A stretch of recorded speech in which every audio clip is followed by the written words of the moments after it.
Why Lobby Day? Why are we doing this? And really the first reason is that we want to, as early as possible, apply some political pressure. The legislature in Massachusetts is a 2-year legislative session. There's thousands of bills that get filed, and particularly as we're coming to the end of this legislative session, we want to generate that sense of urgency around some of these policy priorities, and that now is the time to do that. And importantly, there are voters, there are your constituents who want to see this happen and want to see it enough that they're willing to take time out of their workday, out of their busy days to come to the State House and talk to you personally about why this is important. The second piece is really just doing some education for lawmakers and their staff.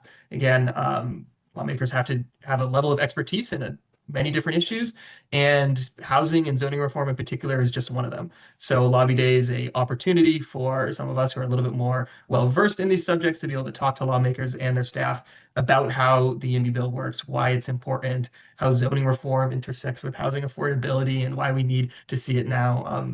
This is all a great day to be doing that. The third piece here is to cut through the noise. As I mentioned, I think there was about 8,000 bills that were filed at the beginning of this legislative session. So there's a lot of bills, there's a lot of policies out there, there's a lot of ideas.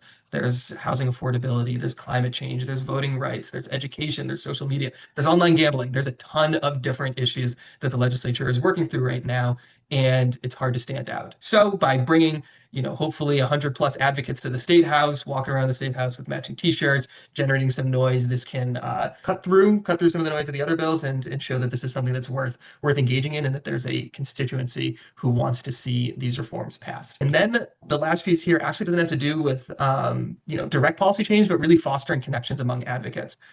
As I talked about in our mission statement earlier, one of the things that we were founded to do, and part of our mission, is to connect the pro-housing elements across Massachusetts with each other, so they can learn from each other, work better, establish community with each other. And our Lobby Day is one way to do it.